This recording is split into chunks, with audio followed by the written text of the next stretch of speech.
வணக்கம் மக்களே.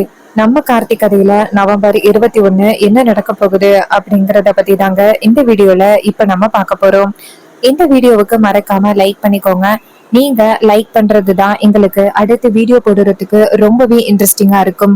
சோ மறக்காம லைக் பண்ணிட்டு இந்த வீடியோவை பாருங்க. என்ன நடக்குது அப்படின்னு பாத்துக்கிட்டீங்கன்னா, நம்ம பாட்டி வந்துட்டு ஹீரோ கிட்ட, இங்க பாரியா பேராண்டி, அவசரப்பட்டு போயிட்டு அந்த காளியம்மா கிட்ட நீ பேச்சு கொடுக்க வேணாம். ஏன்னா அவளை பத்தி உனக்கு நல்லாவே தெரியும். கண்டிப்பா நீ போய் பேச்சு கொடுத்தீன்னா அதை வச்சு இந்த கும்பாபிஷேகத்தை நிப்பாட்டுறதுக்காக ஏதாவது பிளான் பண்ணுவா. அவகிட்ட போயிட்டு நீ எதுவும் பேசாத பேராண்டி அப்படின்னு. அப்ப ஹீரோ சொல்றாரு, சரிங்க பாட்டி, நான் எதுவும் பேசல பாட்டி அப்படின்னு. அப்போ பாட்டியும் சரியா அப்படின்னு சொல்ல, ரேவதி சொல்றாங்க, பாட்டி நாங்க எல்லாருமே நாளைக்கு கும்பாபிஷேகம் முடியறதுக்கு அப்புறம் தான் பாட்டி வீட்டுக்கு போக போறோம் அப்படின்னு. பாட்டி சொல்றாங்க, அம்மாடி இல்லம்மா, உங்களுக்கு உங்க அம்மாவை பத்தி நல்லாவே தெரியும். அவ பயங்கரமா கோவப்படுவா. இங்க இவ்வளவு நேரம் இருந்ததுக்கே அவ என்ன சொல்ல போறான்னு தெரியல. நீங்க எல்லாருமே வீட்டுக்கு போங்க, என்ன பாக்குறதுக்கு இங்க 2 பேர் இருக்காங்க. அப்ப ரேவதி சொல்றாங்க, பாட்டி இவ்வளவு பேர் இருந்தும் உங்களுக்குன்னு பாத்துக்கிறதுக்கும் கவனிச்சுக்கிறதுக்கும் சொந்தக்காரவங்க யாரும் கூட இருக்க முடியலையே அப்படின்னு ரொம்ப கவலையா இருக்கு பாட்டி. அப்ப பாட்டி சொல்றாங்க, அம்மாடி இதெல்லாம் ரொம்ப நாளைக்கு இல்லம்மா, சீக்கிரம் நம்ம குடும்பம் ரெண்டுமே ஒண்ணு சேர்ந்துரும். ஒண்ணு சேர்ந்த பிறகு நம்ம எல்லாருமே ரொம்ப சந்தோஷமா இருக்க போறோம். நீ வேணா பாரு, அது எல்லாமே கூடிய சீக்கிரம் நடக்கும். இதை கேட்டதும் ஹீரோயினும், சரிங்க பாட்டி, அது எப்ப நடக்கும்னு தெரியல, அதுக்காக தான் பாட்டி காத்துக்கிட்டு இருக்கோம். பாட்டி சொல்றாங்க, அம்மாடி கூடிய சீக்கிரம் நடக்குமா, நீ ரொம்ப தைரியத்தோட இரு அப்படின்னு சொல்ல, உடனே ரேவதியும் சரிங்க பாட்டி அப்படின்னு சொல்றாங்க. பாட்டி நேரா ஹீரோவை பார்த்து, பேராண்டி நேரா எல்லாரையும் கூட்டிக்கிட்டு வீட்டுக்கு போப்பா. ஏன்னா ஈஸ்வரிய பத்தி உங்க எல்லாருக்கும் தெரியும். இவ்வளவு நேரம் இருந்ததுக்கே அங்க என்ன பிரளயம் பண்ணி வச்சு சொல்றாரு. ஆமாமா, என்ன மன்னிச்சிருங்கம்மா, உங்களுக்கு உடம்பு சரியில்லாத போகுது. கூட பிறந்த பையனா என்னால உங்க கூட இருக்க முடியல, என்ன மன்னிச்சிருங்கம்மா. அதுக்கு பாட்டி சொல்றாங்க, இங்க பாரியா பேராண்டி, அதெல்லாம் எனக்கு எந்த பிரச்சனையும் இல்ல. என்ன பாத்துக்கிறதுக்கு இங்க 2 பேர் இருக்காங்க, சரியா? ராஜா சொல்றாரு, சரிம்மா அப்படின்னு சொல்ல, அப்ப அந்த இடத்துக்கு லட்சுமி வராங்க, வேலைக்கார பொண்ணு. அப்ப பாட்டி சொல்றாங்க, இங்க பாரு நீ ஏன் சொல்லு அப்படின்னு சொல்ல, லட்சுமி நேரா ராஜா கிட்ட, ஆமாங்கய்யா நாங்க பாத்துக்கிறோம்யா, நீங்க கவலைப்படாம போங்க அப்படின்னு சொன்னதோட அவரும் சரி அப்படின்னு சொல்லிட்டு நேரா பொண்ணுங்களையும் கூட்டிக்கிட்டு வீட்டுக்கு கிளம்புறாரு. அப்ப ராஜா நேரா ஹீரோ கிட்ட, இங்க பாரு மாப்பிள்ள, கண்டிப்பா அந்த காளியம்மாள சும்மா விடக்கூடாது. அம்மாவுக்கும் எவ்வளவு பெரிய ஆபத்து கொடுத்திருக்கா, அவளை அப்படியே சும்மா விடலாம் அப்படின்னு நினைக்கிறீங்களா? அப்ப ஹீரோ சொல்றாரு, இல்ல மாமா, அவங்களுக்கு கண்டிப்பா நம்ம யாரு அப்படிங்கிறத நிரூபிச்சே ஆகணும் அப்படின்னு. அப்ப ஹீரோ சொல்றாரு, இங்க பாருங்க மாமா, நீங்க வீட்டுக்கு போங்க, நான் போய் அந்த காளியம்மாள பாத்துட்டு வரேன். ராஜா சொல்றாரு, சரி மருமகனே அப்படின்னு சொல்ல, நம்ம ஹீரோ நேரா காளியம்மாளோட வீட்டுக்கு போறாங்க. அங்க நம்ம வில்லன் அங்கேருந்து ஓடி போய் காளியம்மா கிட்ட, சித்தி நீங்க தான் அந்த பரமேஸ்வரிய தாக்குனீங்க அப்படிங்கிற விஷயம் எல்லாருக்குமே தெரிஞ்சு போச்சு. ஊர் மக்கள் எல்லாருமே சேர்ந்து உங்களை தண்டனை கொடுக்கறதுக்காக கிளம்புனாங்க. ஆனா கடைசி நேரத்துல அந்த பரமேஸ்வரி தடுத்துட்டா. ஏன்னா அவங்க உங்களை தாக்குனா கண்டிப்பா அதை வச்சு இந்த கும்பாபிஷேகத்தை நிப்பாட்டுறதுக்கு நீங்க ஏதாவது பிளான் பண்ணுவீங்க அப்படின்ட்டு தடுத்துட்டாங்க. இதை கேட்டதும் காளியம்மா சொல்றாங்க, அப்படியா மருமகனே, ஒரு பக்கம் இது நடந்தது நல்லதுதான். சரி அப்புறம் என்னாச்சு, அந்த பரமேஸ்வரி உயிரோட இருக்காளா? அதுக்கு அவரு சொல்றாரு, நீங்க நினைச்ச மாதிரி அங்க எதுவுமே நடக்கவே இல்லை, அந்த பரமேஸ்வரி நல்லாதான் இருக்கா அப்படின்னு. இதை கேட்டதும் காளியம்மா சொல்றாங்க, அப்படியா, நம்ம எப்படியாவது அவளை காலி பண்ணணுமே, அப்பதான் அந்த கும்பாபிஷேகம் நிக்கும். இப்ப என்ன பண்றது அப்படின்னு சொல்லிட்டு பிளான் பண்றாங்க. அப்போ ஹீரோ டக்குன்னு கதவை உடைச்சுக்கிட்டு உள்ளார வராரு. அவரை பார்த்ததும் அந்த வில்லனும் வில்லியும் பார்த்துட்டு ரொம்ப அதிர்ச்சி ஆகுறாங்க. அப்போ ஹீரோ அந்த இடத்துக்கு வந்ததோட காளியம்மா கேக்குறாங்க, எவ்வளவு தைரியம் இருந்தா இப்படி ஏன் வீட்டுக்கு கதை உடைச்சுக்கிட்டு வருவ, உனக்கு எவ்வளவு தைரியம் இருக்கும் அப்படின்னு சொல்லி கேட்க, அப்ப ஹீரோ சொல்றாரு, இங்க பாரு, இப்படி பேசுறியே, நீ என்ன காரியம் பண்ணிருக்க அப்படிங்கறத பத்தி யோசனை பண்ணி பாத்தியா அப்படின்னு. அதுக்கு காளியம்மா கேக்குறாங்க, ஏண்டா நான் என்னடா பண்ணேன் அப்படின்னு கேட்க, அப்ப ஹீரோ சொல்றாரு, பாட்டிய ஆயுதத்தால தாக்கிட்டு ரொம்ப நல்லவ மாதிரி இங்க வந்து பதுங்கிட்டு இருக்க, உனக்கு எவ்வளவு தைரியம் இருந்திருக்கும் அப்படின்னு சொல்லிட்டு கேட்க, அப்ப வில்லன் சொல்றாரு, இங்க பாரு, இப்ப என்ன என் சித்திய வந்துட்டு தாக்கலாம் அப்படின்னு நினைச்சு வந்திருக்கியா? அப்ப ஹீரோ சொல்றாரு, இல்ல எச்சரிக்கை வந்திருக்கேன். இங்க பாரு காளியம்மா, இந்த கும்பாபிஷேகத்தை நிறுத்தணும் அப்படிங்கிறதுக்காக தானே இப்படி மோசமான பல திட்டங்களை போட்டுக்கிட்டு இருக்க. நீ என்ன பண்ணாலும் சரி, கண்டிப்பா உன்னோட திட்டம் எந்த வகையிலையும் செல்லுபடியாகாது. நீ இந்த கும்பாபிஷேகத்தை நடத்தி காமிக்கிறேன், நான் யாருன்னு காமிக்கிறேன் அப்படின்னு சொல்ல காளியம்மா சிரிக்கிறாங்க. இங்க பாருடா, நீ என்ன பண்ணாலும் சரி, இந்த கும்பாபிஷேகம் நடக்க போறதில்ல. கடைசி நேரத்துல என்ன நடக்க போகுது அப்படிங்கிறத நீ வேடிக்கை தானே பார்க்க போற. அப்ப ஹீரோ சொல்றாரு, இங்க பாரு, ஏதாவது பேசுனா அவ்வளவுதான் அப்படின்னு சொல்ல வில்லன் சொல்றாரு, இப்ப எதுக்கு நீ தேவையில்லாம இங்க வந்து சத்தம் போட்டுக்கிட்டு இருக்க? ஏதோ கும்பாபிஷேகம் நடத்த போறியல்ல, அந்த கும்பாபிஷேகத்தை நல்லபடியா நடத்துறதுக்கு நீ ட்ரை பண்ணு. அதை விட்டுட்டு இங்க வந்து சத்தம் போட்டு உன் நேரத்தை வேஸ்ட் பண்ணிக்கிட்டு இருக்காத அப்படின்னு. அப்ப ஹீரோவுக்கு செம்ம காண்டு. அப்போ நம்ம ஹீரோ நேரா காளியம்மால டக்குன்னு அடிக்கிறதுக்காக கை ஒங்க காளியம்மா அதிர்ச்சி ஆக்கி டேய் அப்படின்னு சொல்ல வில்லன் இதை பார்த்துட்டு அதிர்ச்சி ஆகுறாரு. அப்ப ஹீரோ சொல்றாரு, இந்த பயம் இருக்குல்ல, இந்த பயம் இருந்தும் எதுக்காக என் குடும்பத்தை தேவையில்லாத மாதிரி தொந்தரவு பண்ணிக்கிட்டு இருக்கீங்க அப்படின்னு. அதுக்கு காளியம்மா சொல்றாங்க, இங்க பாருடா, ஏன் மேலேயே கை வாங்கிட்டியல்ல, நான் உன்னை சும்மா விட மாட்டேன் அப்படின்னு. அப்ப ஹீரோ சொல்றாரு, உன்னால முடிஞ்சதை பார்த்துக்கோ அப்படின்னு சொல்ல காளியம்மாளுக்கு செம இரிட்டேட் ஆகுது. என்னடா இது, இவன் இப்படி பேசுறானே அப்படின்னு காளியம்மா ஷாக் ஆகுறாங்க. அப்ப நம்ம ஹீரோ வந்துட்டு 2 பேரையும் பார்த்து, இந்த கும்பாபிஷேகம் நடக்கும், இதுக்கப்புறம் இந்த கும்பாபிஷேகத்தை தடுக்கணும் அப்படின்னு ஏதாவது நீங்க பிளான் பண்ணீங்க அவ்வளோதான் அப்படின்னு சொல்லிட்டு நம்ம ஹீரோ அந்த இடத்துல இருந்து போறாரு. அவர் போனதும் காளியம்மா நேரா வில்லனை பார்த்து, டேய் என்னடா இது, இவன் இப்படி சத்தம் போட்டுட்டு போறான் அப்படின்னு. அதுக்கு வில்லன் கேட்குறாரு, ஏன் சித்தி இவனை பார்த்து பயந்துட்டீங்களா? அதுக்கு வில்லி சொல்றாங்க, இல்லடா மவனே, இவனை பார்த்து நான் ஏன் பயப்படணும்? இங்க பாரு, இவன் என்னை மிரட்டுனதுக்கு இவன் கண்டிப்பா அனுபவிச்சே ஆகணும். நாளைக்கு இந்த கும்பாபிஷேகம் நடக்கவே கூடாது.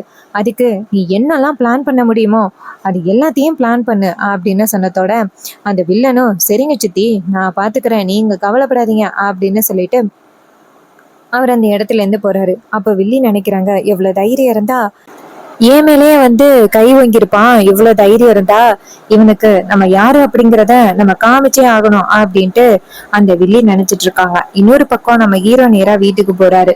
அங்க ஏற்கனவே ஒரு பெரிய பிரச்சனை நடந்துகிட்டு இருக்கு. ஈஸ்வரியே நேரா ஹீரோவை பார்த்து, மாப்பிள்ள நேத்து ரொம்ப பெரிய பிரச்சனை ஆகிருச்சாம்ல, இவரை ஆயுதத்தால தாக்குறதுக்கு பல பேர் வந்தாங்களாம்ல, எனக்கு சந்திரா சொல்லிதான் தெரியும், ஏன் மாப்பிள்ள இந்த விஷயத்த பத்தி என்கிட்ட சொல்லல? அப்ப ஹீரோ சொல்றாரு, அத்தை மாமாவை நான் காப்பாத்திட்டேன், மாமாவுக்கு இந்த வகையிலயும் பிரச்சனை இல்ல. அதுக்கு ஈஸ்வரி சொல்றாங்க, இங்க பாருங்க மாப்பிள்ள, இந்த மாதிரி ஒரு ஆபத்து நடக்கும் அப்படின்னு நான் நினைச்சு கூட பார்க்கவே இல்லை. இங்க பாருங்க மாப்பிள்ள, கும்பாபிஷேகத்துல இப்படி எல்லாம் பிரச்சனை நடக்கும் அப்படின்னு நான் நினைக்கல. இங்க பாருங்க, கும்பாபிஷேகத்துக்கு இவர் போக வேணாம். இவருக்கு ஏதாவது ஆகிருச்சு அப்படின்னா கண்டிப்பா என்னால தாங்கிக்க முடியாது.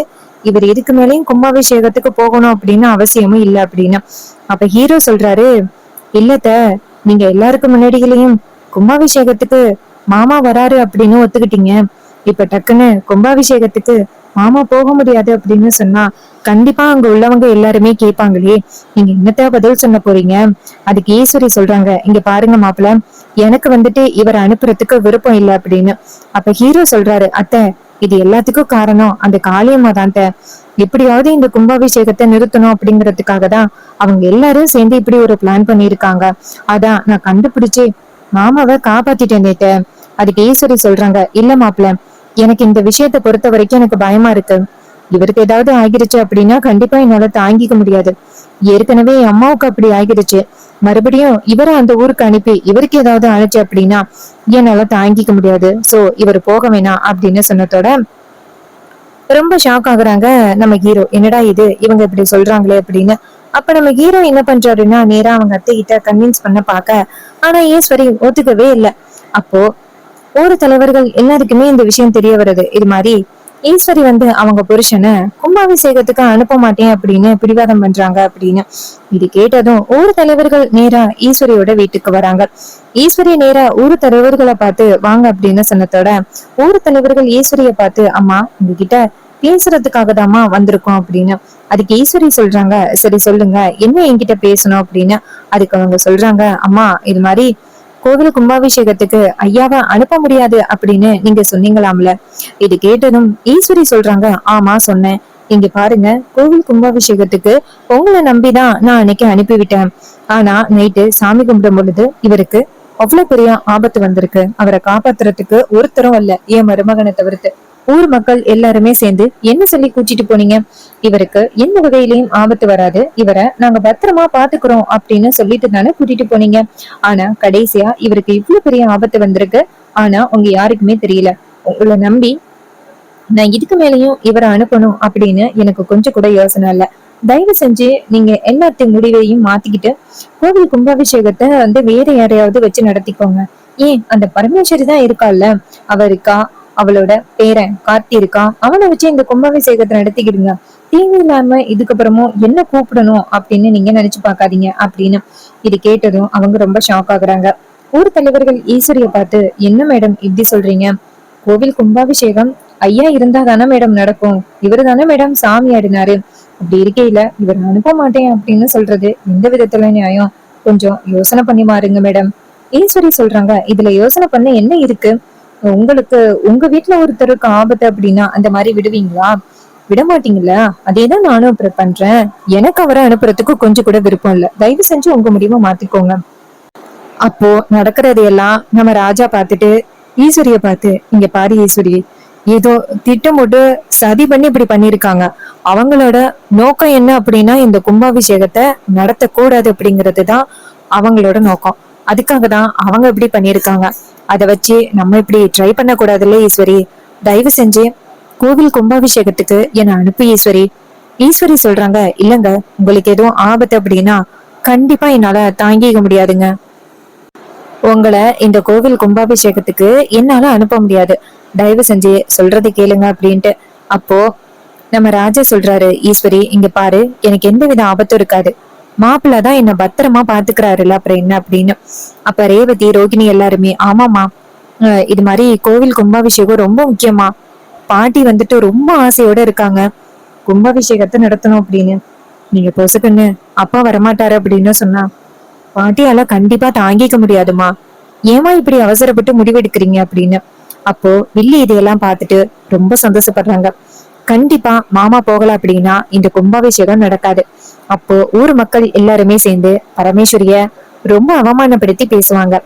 ரொம்ப ஜாலியா இருக்கும் பாக்குறதுக்கு அப்படின்னு நினைச்சிட்டு நேரா காளியம்மாளுக்கு போன் பண்றாங்க. காளியம்மா போன் அட்டன் பண்ணி, சொல்லு சந்திரா. அப்ப சந்திரா சொல்றாங்க, சித்தி இங்க எவ்வளவு பெரிய விஷயம் நடக்குது தெரியுமா? கோவில் கும்பாபிஷேகத்துக்கு மாமாவை அனுப்பவே முடியாது அப்படின்னு அக்கா பிடிவாதமா இருக்கா. ஏன் தெரியுமா? இந்த கோவில் கும்பாபிஷேகம் நடந்தா மாமாவுக்கு ஏதாவது ஆபத்து வந்துரும் அப்படின்னு நான் அக்கா காரிக்கிட்ட லைட்டா தான் போட்டு விட்டேன். இப்போ அக்கா காரி கோவில் கும்பாபிஷேகத்துக்கு மாமாவை அனுப்பவே முடியாது அப்படின்னு சொல்லிட்டு பயங்கர கோபத்தோட பேசிக்கிட்டு இருக்கா அப்படின்னு. இதை கேட்டதும் ரொம்பவே சந்தோஷப்படுறாங்க நம்ம காளியம்மா. அப்படியா, இதைத்தானே நம்ம ரொம்ப நாளா எதிர்பார்த்துக்கிட்டு இருந்தோம். இந்த கும்பாபிஷேகம் எப்படியாவது நிக்கணும், அதுதான் நம்மளோட பிளான். அதுக்காக இடையில என்ன நடந்தாலும் சந்தோஷம்தான் அப்படின்னு சொல்லிட்டு பேசிக்கிட்டு இருக்காங்க. அதுக்கு வில்லி சொல்றாங்க, சரிங்க சித்தி, நான் ரொம்ப நேரம் உங்ககிட்ட பேசிக்கிட்டு இருந்தேன் அப்படின்னா இந்த வீட்டுல இருக்கானே ஒரு யமகாதகன், அவன் கண்டுபிடிச்சிருவான். சோ அதனால நான் கொஞ்சம் லேட்டா உங்ககிட்ட பேசுறேன் அப்படின்னு சொல்லிட்டு போனை கட் பண்றாங்க. அப்போ அந்த காளியம்மாளுக்கு செம்ம சந்தோஷம்.